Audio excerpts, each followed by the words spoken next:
जनवरी 2009 के अंदर इन्वेंशन होता है बिटकॉइन का। आज हम खड़े हैं 2023 के अंदर।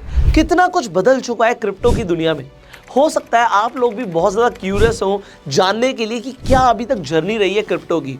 आज इस वीडियो के अंदर एज अ डॉक्यूमेंट्री वे आपको सब कुछ स्टेप बाय स्टेप पता लगने वाला है कि 2009 से लेकर अभी तक 2023 में कितना कुछ चेंज हो चुका है इस क्रिप्टो की दुनिया में। पूरी एक अलग दुनिया है और कैसे इसकी शुरुआत हुई, क्यों हुई, क्या क्या बदलाव आए और आपके लिए क्या क्या जानना जरूरी है, सब कुछ इस वीडियो में मिलेगा।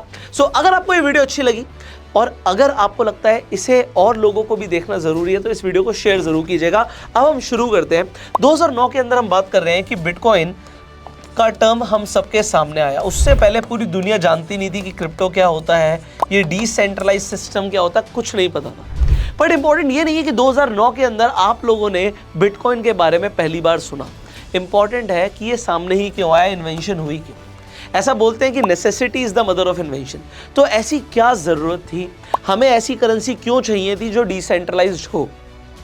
आंसर है 2008 का जो यूएस के अंदर रिसेशन आया था, फाइनेंशियल क्राइसिस आई थी, उसमें कुछ ऐसा हुआ था कि लोगों का फाइनेंशियल सिस्टम से विश्वास ही उठ गया। क्या हुआ था, आइए देखते हैं। 2008 was a tumultuous year for the economy. The housing market collapse created one financial crisis after another. हम सब जानते हैं कि लीमन ब्रदर कोलैप्स हुआ था और लीमन ब्रदर का कोलैप्स एक बहुत बड़ा कोलैप्स था, मतलब एक बैंक फेल हो गया। मैं आपको ऐसे समझाना चाहूंगा। अभी आप लोग जानते हैं इंडिया के अंदर भी येस बैंक के अंदर लोगों का अकाउंट फ्रीज हो गया था, कुछ टाइम के लिए ही सही, पर लोग कोई ट्रांजैक्शन नहीं कर सकते थे, पैसा विड्रॉ नहीं कर सकते थे। पर फिर आरबीआई आया और आरबीआई ने सब कुछ दोबारा से स्मूथ कर दिया। आप लोग पैसा निकाल सकते थे, आप अपना पैसा यूज कर सकते थे और लोग आज की डेट में भूल गए हैं बात को। बट यहाँ पे क्वेश्चन आता है, क्या आपका पैसा जो बैंक में पड़ा है सेफ है? अगर आप पैसा नहीं निकाल पाते तो, अगर वो पैसा फंस जाता तो, ऐसे आप जानते हैं कि कुछ बैंक्स हैं ऐसे इंडिया के अंदर भी जहां पर लोगों के साथ एग्जैक्टली ऐसा ही हुआ है। अब अगर वहां पर येस बैंक फेल हो जाता तो लोग तुरंत क्या करते, कोटक से भी पैसा निकाल लेते, आईसीआईसी से भी पैसा निकाल लेते, एक्सिस से भी पैसा निकाल लेते। वो पैसा क्यों निकालते? क्योंकि लोगों का विश्वास उठ जाता और आरबीआई ये नहीं चाहता था कि लोगों का फाइनेंशियल सिस्टम से विश्वास उठे, इसलिए वहां पर उन्होंने सपोर्ट किया येस बैंक को। बट सोचिए अगर किसी का 1 करोड़ रुपया पड़ा हो, 2 करोड़ पड़ा हो, 10 करोड़ पड़ा हो और जेन्युइन में लोगों का हजारों करोड़ रुपया बैंक्स के अंदर पड़ा रहता है और लोगों को विश्वास होता है कि पैसा सेफ है। पर 2008 के अंदर ये गलत प्रूव हो गया क्योंकि यूएस के अंदर लगभग 25 बैंक, 2008 की बात कर रहे हैं हम, तो 2008 के अंदर लगभग 25 बैंक जो हैं वो फेल हो गए। पर ये बात रुकी नहीं, क्योंकि 2009 के अंदर अगर आप यहाँ पर देखेंगे तो लगभग 140 बैंक फेल हो गए। 2008 और 2009 को हम मिला दें तो 165 बैंक फेल हो गए थे। उस टाइम पर इंडिया पर इतना बड़ा प्रभाव नहीं पड़ा क्योंकि जो पैसा था, लोग बहुत ज़्यादा कैश में डील्स करते थे, तो कैश डीलिंग बहुत ज़्यादा थी, तो इंडिया पर भी असर पड़ा, बट इतना ज़्यादा नहीं पड़ा जितना यूएस पर पड़ा था। बट आज की डेट में वक्त अलग हो चुका है। डिमोनेटाइजेशन हम देख चुके हैं, लोगों को बहुत ज़्यादा इंस्पायर किया गया कि वो बैंक अकाउंट्स खुलवाएं, पैसा उसमें रखें। सो अगर आज कुछ ऐसा होता है तो फिर इंडिया इस झटके को संभाल नहीं पाएगा। पर 2008 में सोचो अगर लोगों का पैसा इन बैंक्स के अंदर पड़ा था और बैंक्स कोलैप्स हो रहे हैं, अभी भी हम सुन रहे थे कि सिलिकॉन वैली बैंक भी कोलैप्स हो गया यूएस के अंदर, उसके बाद जो भी होगा वो आगे का देखा जाएगा। बट इंडिया के अंदर भी अगर कोई बैंक कोलैप्स होता है, आपका बहुत ही कम पैसा इंश्योर्ड होता है। अगर किसी का करोड़ों रुपये पड़ा है तो भगवान मालिक है ना, क्योंकि लोगों का विश्वास उठ गया। तो यहाँ पर कोई हो सकता है इंसान हो जिसका सच में बहुत ज़्यादा पैसा गया हो, बर्बाद हुआ हो, और बोला गया कि उस इंसान का नाम था सतोशी नाकामोटो, जिन्होंने शुरुआत करी बिटकॉइन की। तो ऐसा बोल देते हैं is the father of bitcoin या father of cryptocurrency. But the thing is, एक इंसान है जिनका नाम एक्चुअल में सतोशी नाकामोटो है, उन्हें घेर लिया गया, उनसे सवाल जवाब पूछे गए और उन्होंने बोला कि मेरा बिटकॉइन से कोई लेना देना नहीं है। तो ऐसा बोल सकते हैं कि एक इमेजिनरी नेम रख दिया गया है ये। पर यस, कॉन्सेप्ट क्या था कि करेंसी को डिसेंट्रलाइज करो जी, हमारा जो पैसा है डिसेंट्रलाइज होना चाहिए, किसी के हाथ में नहीं होना चाहिए। अब डिसेंट्रलाइज का मतलब है कि कोई कंट्रोल नहीं करेगा, बैंक कंट्रोल करता है, गवर्नमेंट कंट्रोल करती है, एक ऐसा पैसा होना चाहिए जो कंट्रोल नहीं किया जाएगा। तो बिटकॉइन की शुरुआत हुई। अब बिटकॉइन के अंदर 2 इंपॉर्टेंट चीजें थी, ये समझो। एक है इसकी टेक्नोलॉजी जिसे ब्लॉकचेन टेक्नोलॉजी बोलते हैं। अब हम जब बात करते हैं इंडिया की, तो इंडिया के अंदर अभी तक कोई ऐसा लॉ नहीं है जो क्रिप्टो को इलीगल बोलता है। इनफैक्ट अगर आप क्रिप्टो से कोई कमाई करते हैं तो आपको 30% का टैक्स लगता है। अच्छा, ये सिमिलर टैक्स आपको तब लगता है जब आप कसिनो से या किसी लॉटरी से भी पैसा जीतते हैं। पर अब जो आपको ये पैसा लग रहा है, आप कई सारे ऐसे एक्सपर्ट्स हैं जो बोलते हैं कि अगर गवर्नमेंट टैक्स ले रही है इसका मतलब है कि वो इसे इलीगल नहीं बोल रहे हैं। आप देख रहे होंगे कई सारे फैंटेसी स्पोर्ट्स भी आज की डेट में चल रहे हैं, अब वहां से भी जब लोग कमाई करते हैं तो भी 30% का ही टैक्स लगता है। अब अगर ये 30% का टीडीएस ही डिडक्ट हो जाता है तो इसे इलीगल नहीं बोलती है सरकार। पर ये जो अभी क्रिप्टो का पूरा दुनिया है, इंडिया खासकर, अभी इसे ना लीगल बोल रही है ना इलीगल बोल रही है, ग्रे एरिया के अंदर है। और दूसरा एस्पेक्ट आता है इसका करेंसी, कि इसे लेन देन के लिए यूज किया जा सकता है। अब यहां से हम कुछ और नया समझेंगे। सो जब हम करेंसी की बात कर रहे हैं, मतलब हम इसे किसी को पैसा दे सकते हैं या ले सकते हैं। बिटकॉइन दे सकते हैं, बिटकॉइन ले सकते हैं। तो अगर ए बी को बिटकॉइन दे देता है तो यहाँ पर ए ने बी से कुछ खरीदना होगा और काम यहाँ पे पर्पस सॉल्व हो गया। एक मैं आपको स्टार्टिंग का एक एग्जांपल देता हूँ जो बहुत अर्ली माइनर्स थे। अब माइनर्स क्या होते हैं हम उसके ऊपर आएंगे। सो यहाँ पर देखिए, एक व्यक्ति है जिन्होंने सन 2010 के अंदर 10,000 बिटकॉइन से, ये नाम आप पता नहीं कैसे प्रोनाउंसिएशन इसकी क्या रहेगी, सो लैस्लो हाइनेक्स जो भी इसे बोलेंगे, मेरे को pronunciation I may be wrong. So इन्होंने 10,000 बिटकॉइन खर्च करे थे। क्या करने के लिए? 2 पापा जॉन के पिज़्ज़ा खरीदने के लिए। सो अगर आप इनके बारे में पढ़ेंगे तो आपको पता लगेगा he was early minor and programmer थे ये। तो इन्होंने 10,000 बिटकॉइन से पिज़्ज़ा खरीदे। आज लगभग आप देखते हो 20 लाख से ऊपर का बिटकॉइन चल रहा है। मैं 20 लाख ही पकड़ लेता हूँ, ऑल्दो ज़्यादा प्राइस है। सो 20 लाख इंटू 10,000 कितना आ गया? आप कहोगे लगभग यार 2,000 करोड़ रुपए आ गए। तो यस, 2,000 करोड़ रुपया इंडिया के हिसाब से आज की डेट में हम लगा सकते हैं उन 2 पिज़्ज़ा की कीमत रहेगी। एनीवेज, व्हाट हैपेंड आफ्टरवर्ड्स, ये बड़ी इंटरेस्टिंग स्टोरी है।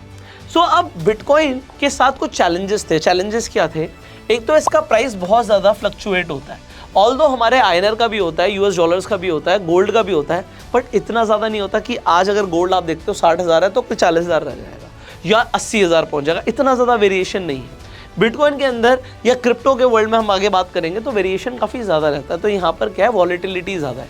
दूसरी चीज़ क्या है, जो बिटकॉइन है ये डिमांड और सप्लाई पे वर्क करता है। ऐसा बोला गया कि भाई बिटकॉइन की जो टोटल सप्लाई आएगी ये आएगी 21 मिलियन कॉइन्स। अब 21 मिलियन में से, अभी मैं माइनिंग आपको बताने ही वाला था तो मैं बता देता हूं कि 19 मिलियन कॉइन्स जो हैं वो ऑलरेडी माइन हो चुके हैं, ये रोटेशन में या सर्कुलेशन में आ चुके हैं। सिर्फ लगभग, और ये डेटा भी पुराना है मेरे पास जो इंटरनेट पे अवेलेबल है वो बता रहा हूँ मैं आपको एग्जैक्टली, लगभग 2 मिलियन जो कॉइन्स हैं ये माइन होने बाकी है। तो होता कि अगर किसी चीज़ की सप्लाई लिमिटेड है तो उसकी डिमांड बढ़ जाती है। क्योंकि सप्लाई लिमिटेड है, डिमांड बढ़ती चली गई और बिटकॉइन का प्राइस जीरो से, आप समझ सकते हो कि एक टाइम ऐसा था कि 50 लाख रुपए को क्रॉस कर गया था।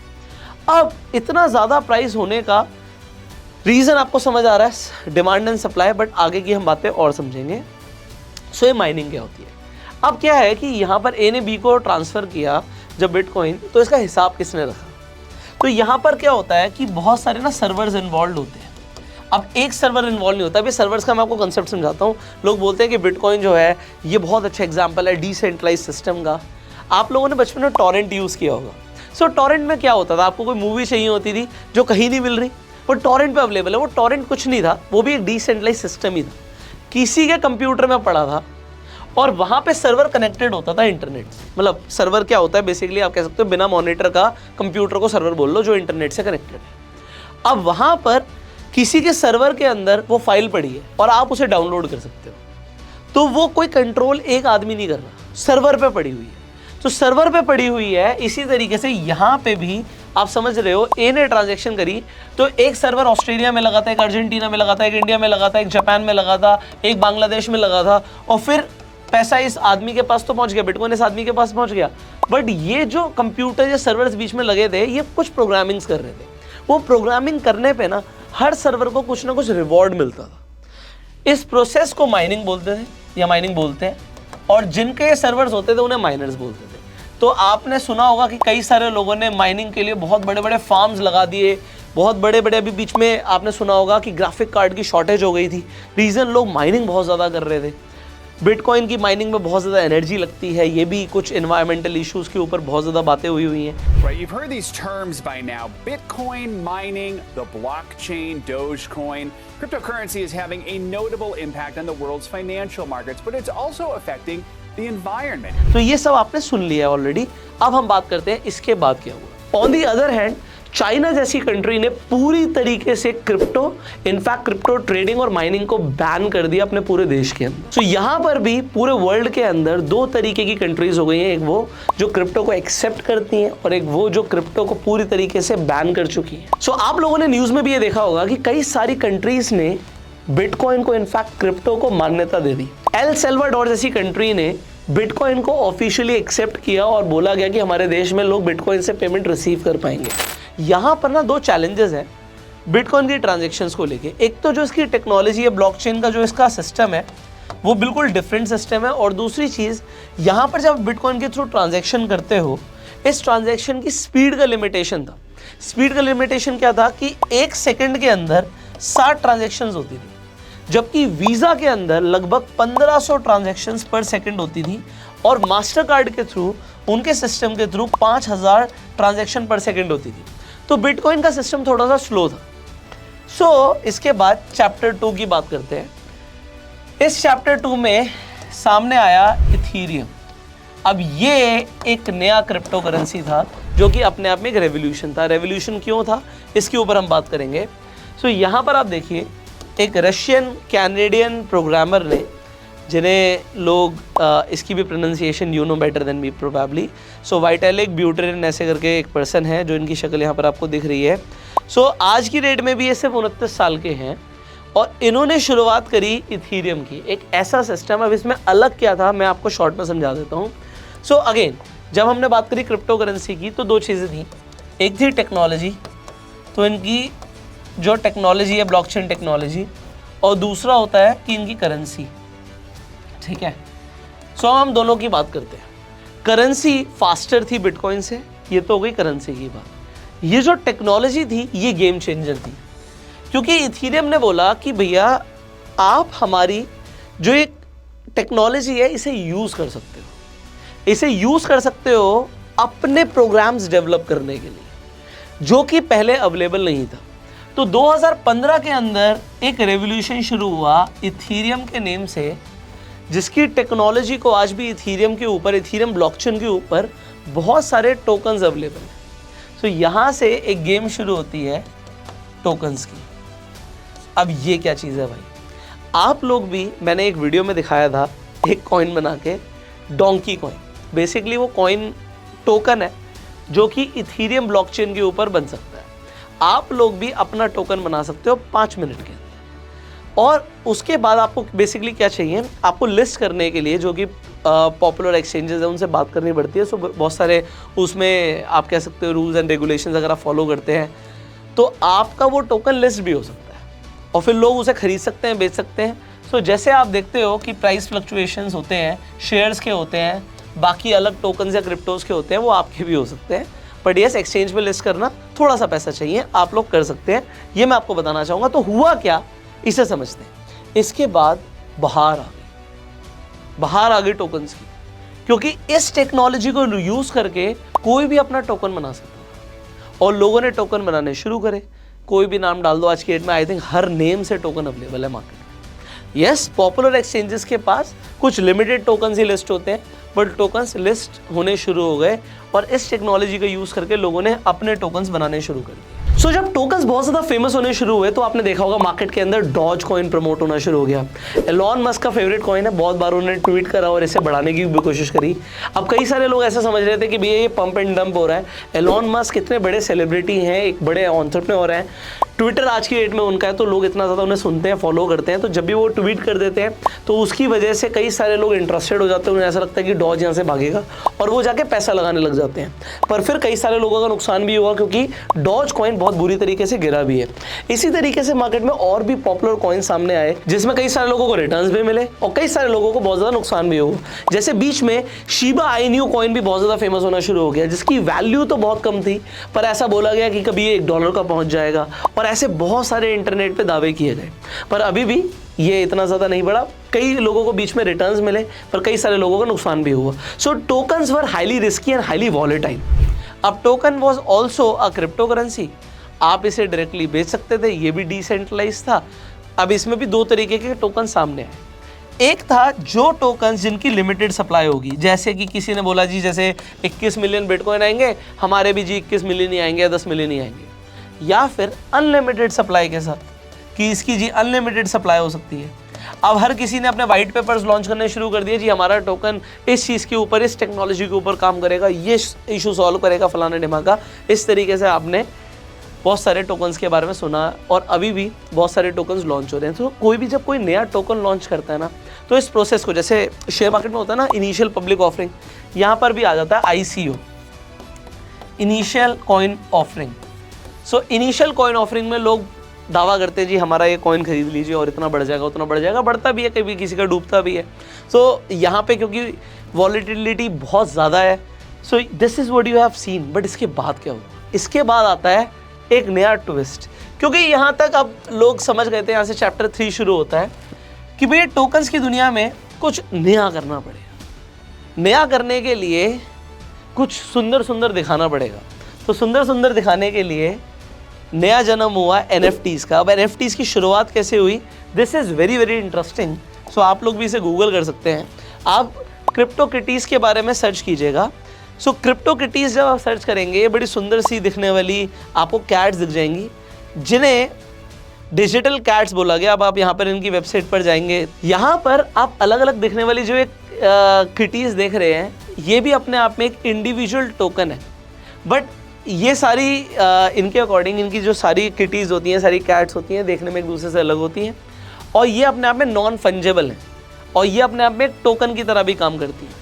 तो आप इन्हें खरीद सकते हो, इन्हें बेच सकते हो, इनका प्राइस भी फ्लक्चुएट होता है ऊपर नीचे जैसे टोकन्स का होता है, और ये भी इथीरियम बेस्ड टेक्नोलॉजी के ऊपर ही पूरा सिस्टम बना हुआ है। सो यहाँ से जब NFTs की शुरुआत होती है, एक बड़ा मशहूर आपने चीज़ सुनी होगी, हम डायरेक्टली उस पर आ जाते हैं। इनफैक्ट मैं आपको दिखा भी देता हूँ कि एक बीपल नाम का पर्सन है, जिनका एक्चुअल में नाम ये माइक विंकलमैन है, जिनकी एक आप कह सकते हो आर्ट वर्क $69 मिलियन में बिका। अब मैं इसकी पूरी कहानी आपको बताने वाला हूँ।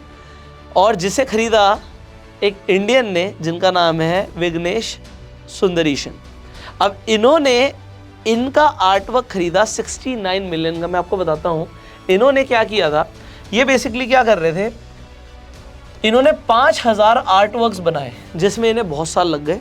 रोज़ का एक आर्ट वर्क बनाते थे, तो ऐसा बोला गया कि इन्होंने एवरीडे एक आर्ट वर्क बनाया है और टोटल 5000 आर्ट वर्क से इन्होंने कोलाज बनाया।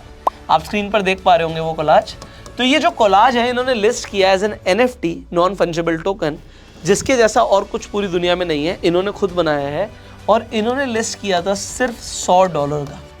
अगर आज की रेट में बात की जाए और 80 रुपये का डॉलर आप पकड़ लो, तो 80 × 100 8000 होता है। बट 69 हम मिलियन की बात कर रहे हैं।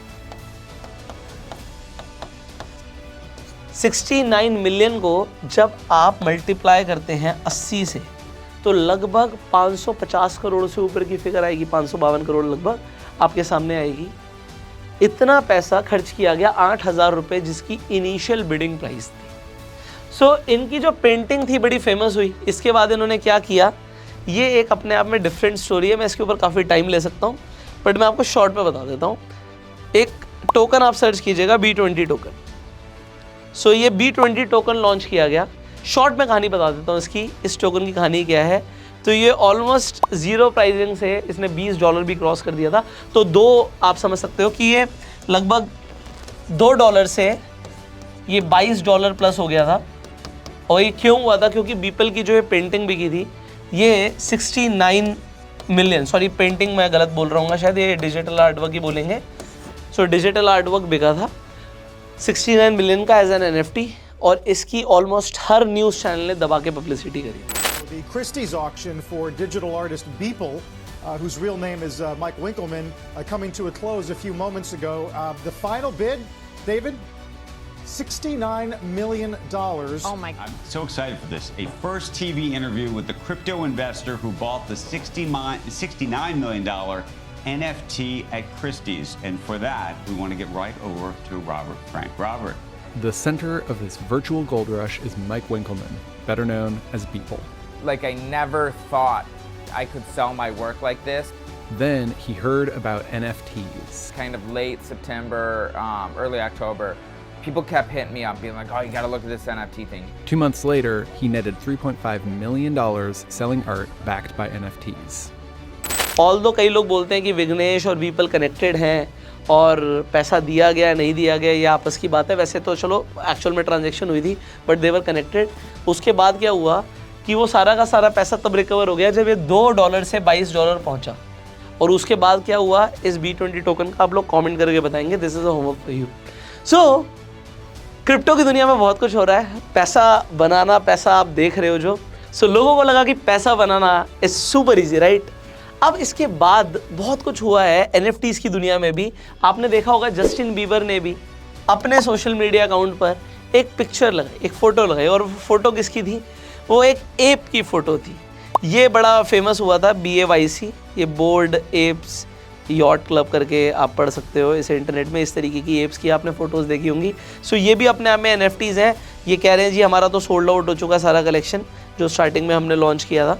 तो आप you can read more about it, but मैं आपको ये बता रहा हूँ कि बड़े बड़े सेलिब्रिटीज़ ने भी इस तरीके की NFTs खरीद के अपने सोशल मीडिया पे लगाए और बहुत ज़्यादा NFTs को पॉपुलर कर दिया। सो NFTs की एक टाइम पर डिमांड बहुत ज़्यादा बढ़ गई, प्राइसिंग बहुत ज़्यादा हो गई, और NFTs भी क्या थे? अपने आप में नॉन फंजिबल टोकन्स ही थे, इनका भी प्राइस फ्लक्चुएट होता था। So what is afterwards, what is next? So next is Web3। अब इस Web3 टेक्नोलॉजी के ऊपर काम हो रहा है। और Web3 क्या है? अभी जो बेसिकली आप इंटरनेट यूज़ करते हो, ऐसा बोला जाता है कि जो डिजिटल जाइंट्स है जैसे गूगल है, यूट्यूब है, मेटा है, मतलब फेसबुक की मैं बात कर रहा हूँ, तो ये सब कंट्रोल करते हैं। आप लोग इंटरनेट पे बेसिकली ज़्यादातर टाइम इन्हीं कंपनीज़ के साथ स्पेंड कर रहे हो। सो ये सब कुछ भी सेंट्रलाइज्ड है, एक डिसेंट्रलाइज सिस्टम होने की ज़रूरत है। और इसका भी जो ये नेम है Web3 बोला जा रहा है, इसे भी 2014 में कॉइन किया गया था by a co-founder of Ethereum only. So Web3 हो सकता है इन फ्यूचर आपको बिल्कुल ही कुछ दुनिया डिफरेंट दिखे, डिसेंट्रलाइज वर्ल्ड हो, लोग VR पहन के सब कुछ एक्सपीरियंस कर पाएँ। जैसे कि बीपल ने भी बोला गया कि हम एक वर्चुअल म्यूज़ियम बनाएंगे और उस म्यूज़ियम में आप लोग जा सकते हो, पेंटिंग्स देख सकते हो, खरीद सकते हो, बेच सकते हो। सो मेटा भी इसके ऊपर बहुत ज़्यादा काम कर रहा है। इनफैक्ट फेसबुक ने भी अपना खुद का एक कॉइन लॉन्च किया था, पहले उसका नाम लिब्रा था, अभी डाइम बोल दिया। सो बहुत कुछ इस पूरी इंडस्ट्री के अंदर चल रहा है। अब एक चीज़ क्या चल रही है कि इसका जो प्राइस है बहुत ज़्यादा फ्लक्चुएट होता है। इसका मतलब क्या है कि वॉलेटिलिटी बहुत ज़्यादा है। अब ट्रेडर्स ढूंढते हैं कि वॉलेटिलिटी अगर ज़्यादा है इसका मतलब है पैसा कमाने की अपॉर्चुनिटी ज़्यादा है, क्योंकि जनरली एक नॉर्मल दुनिया में लोग सिर्फ बाय करके पैसा कमाते हैं चीज़ों को। आप गोल्ड को खरीद लेते हो, गोल्ड का प्राइस बढ़ जाता है, आपको फ़ायदा होता है। आप रियल एस्टेट खरीद लेते हो, उसका प्राइस बढ़ जाता है, फ़ायदा होता है। बट अगर रियल एस्टेट का प्राइस कम हुआ तो क्या फ़ायदा हो सकता है? अगर गोल्ड का प्राइस कम हुआ तो फ़ायदा हो सकता है। बिटकॉइन का लोग कहते हैं प्राइस कम होता है तो क्या फ़ायदा हो सकता है? The answer is yes. Trade करके अगर प्राइस गिरता भी है still you can make money. So trading bitcoin के अंदर, क्रिप्टो करेंसीज के अंदर बहुत ज़्यादा पॉपुलर हो गई है। अब जैसे कि डेरिवेटिव ट्रेडिंग, ऑप्शंस और फ्यूचर्स की मैं बात कर रहा हूँ, जैसे कि लोग यूज़ करते हैं आज की डेट में दूसरी फाइनेंशियल मार्केट्स के अंदर, क्रिप्टो की मार्केट के अंदर भी डेरिवेटिव ट्रेडिंग बहुत ज़्यादा फेमस हो रही है। अब इन दी एंड कंक्लूड करते हुए मैं बताना चाहूँगा कि आज की डेट में क्रिप्टो वर्ल्ड में दो तरीके के लोग हैं। एक वो लोग हैं जो क्रिप्टो को अपने आप में एक रेवोल्यूशन मानते हैं, उन्हें लगता है कि क्रिप्टो पूरी गेम बदल के रख देगा। और दूसरे वो लोग हैं जिन्हें लगता है कि क्रिप्टो बहुत ज़्यादा वॉलेटाइल है, यहाँ पर इन्वेस्ट करना रिस्की हो सकता है। पर वॉलेटिलिटी की वजह से कई सारे लोग क्रिप्टो के अंदर ट्रेड करके भी पैसा बना रहे हैं। अगर आप चाहते हैं कि हम ट्रेडिंग के ऊपर एक अलग से वीडियो बनाएं तो आप लोग कमेंट में लिख सकते हैं, हम एक नई वीडियो बनाने का प्रयास ज़रूर करेंगे। फाइनली अगर आप इन्वेस्टमेंट करना चाहते हैं, अपने पैसे को ग्रो करना चाहते हैं, इंडियन स्टॉक मार्केट में ट्रेड करना चाहते हैं, सो इंडियन स्टॉक्स के लिए आप फ्री में अपना जाके डीमेट अकाउंट खुलवा सकते हैं। लिंक आपको डिस्क्रिप्शन कमेंट बॉक्स में मिल जाएगा। इनफैक्ट आप लॉन्ग टर्म का अगर सोचते हैं तो आप SIPs भी शुरू कर सकते हैं। सो SIP कंपैरेटिवली सेफ ऑप्शन होता है जिसमें लॉन्ग टर्म में आपको अच्छी रिटर्न्स मिल सकती हैं। उसके लिए भी आपको एक डीमेट अकाउंट चाहिए। फ्री डीमेट अकाउंट का लिंक डिस्क्रिप्शन कमेंट बॉक्स में जाके फ्री में अपना डीमेट अकाउंट जरूर खुलवाइएगा। आज की वीडियो में हो सकता है आपको काफी सारी इन्फॉर्मेशन मिली हो। अगर आपको ये वीडियो वैल्यूएबल लगी इसे शेयर जरूर कीजिएगा। आपका क्या ओपिनियन है कमेंट करके जरूर बताइएगा। आपका क्या मानना है, क्रिप्टो अपने आप में एक रेवोल्यूशन है या इसके अंदर आपको अभी भी कुछ लूपहोल्स दिखते हैं? Whatever you feel like please comment below. अपना प्यार देने के लिए इस वीडियो को शेयर कर सकते हैं और इसी तरीके की वीडियोस लगातार देखने के लिए इस चैनल को सब्सक्राइब कीजिए, बेल आइकन पर क्लिक कीजिए। I will see you in the next video. Till that time you go self made and जय हिंद।